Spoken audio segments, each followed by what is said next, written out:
In the fifth discipline, Peter M. Senge discusses the idea of learning organizations and the characteristics of a collaborative learning environment that is dedicated to continuous learning and development. He addresses 5 main disciplines of learning organizations in his book, including systems thinking, personal mastery, mental models, shared vision, and team learning. In Blended, Michael B. Horn and Heather Staker create a guide for educators on creating blended learning environments. In addition to providing step-by-step guidance for blended models, it covers all the parties that need to be considered when planning such a classroom. While on the surface these two books seem to have little in common, Senge's ideas can relate to Horn and Staker's guidelines.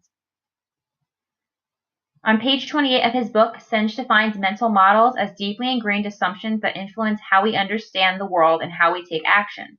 People may not be aware that these models exist, but they are needed in order to sift through information and build a learning organization. Mental models require reflection and thinking about attitudes and perceptions of the people around you. Mental models prevent the success of blended learning. Assumptions about technology integration are addressed in Horn and Staker's third chapter of their book. Mental models could include the belief that technology wastes class time, costs more money, and adds more to the teacher workload, as well as people being attracted to a gadget's appearance solely for how they look, but not considering the classroom practicality. A solution to overcoming these mental models to find blended learning success is to identify the problem to solve or the goal to achieve, then start with a clear rallying cry. This causes people to reflect on their mental models for the good of the learners. Mental models about technology could be used to make productive decisions about integrating technology into the classroom experience. Personal mastery is the idea of self-awareness or looking deep within ourselves to see the way our thinking impacts the world around us. It involves a personal vision where one determines what is important in one's life, then reflecting on individual thoughts and actions to see how it stands in the way of that personal vision. One element of personal mastery is the difference between creative and emotional tension. Creative tension uses the gap held between your dream vision and the reality of your situation to your benefit. Emotional tension is the lowering the quality of your vision due to discouragement. In blended learning visions, there may be a variety of factors causing emotional tension, such as unsupportive staff or a lack of funding. Horn and Staker state if blending learning programs are designed well, the role of the teacher can amplify motivators in a different way than traditional classrooms. Rather than being defeated by unfortunate circumstances, teachers must reflect on blended learning plans to ensure they are heading toward their vision. Focusing on how their actions are helping reach their goal is powerful. Shared visions are genuine visions that make everyone intrinsically motivated to excel. It is not a forced vision statement, but rather a belief system that everyone cares about. It becomes ours and not theirs, and everyone has a stake in their learning organization. It helps build camaraderie over competition and brings positivity to the environment. A shared vision is important in blended learning and can be equated to Horn and Staker's 9th chapter about building a culture. In their guidelines, they suggest determining a problem and identifying the usual response. After, a group must be created in order to find successful new ways to solve the problem. These solutions will be documented in order to become the educational culture. Building a culture could lead to a shared vision. Horn and Staker discuss the benefits of students as valued partners in the classroom creation of culture. The inclusion of students allows them to become more invested in their blended learning experience, making it a shared vision between students and teachers. This vision, through cultural development, ensures the success of blended learning because of the dedication of each party.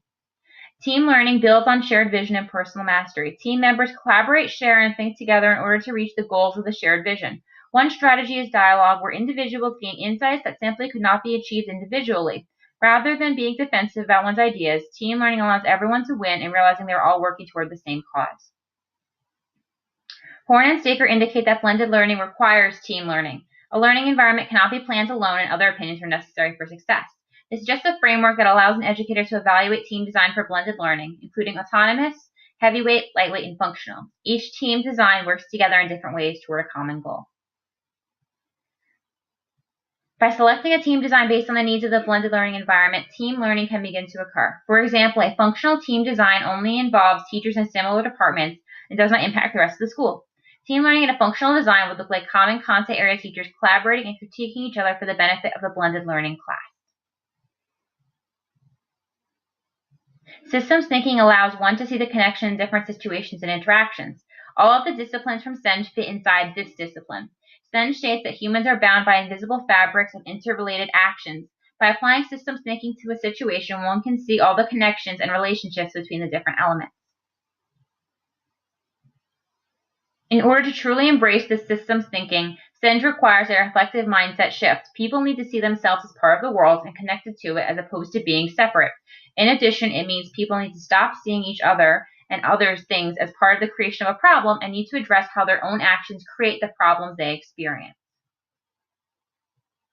This way of thinking about problems can benefit a team planning blended learning classrooms. Rather than blaming each other for mistakes and failures, the team must apply systems thinking in order to work out any issues that arise. It requires a reflection or checkpoints at each stage in the implementation process.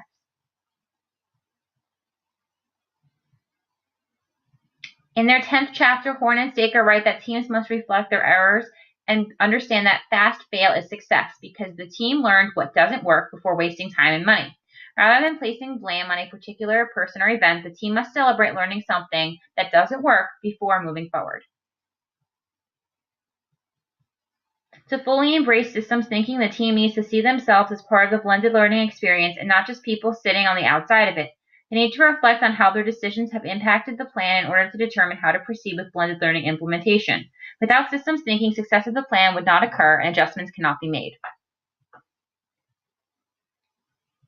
Overall, there are many connections that can be made between the fifth discipline and blended.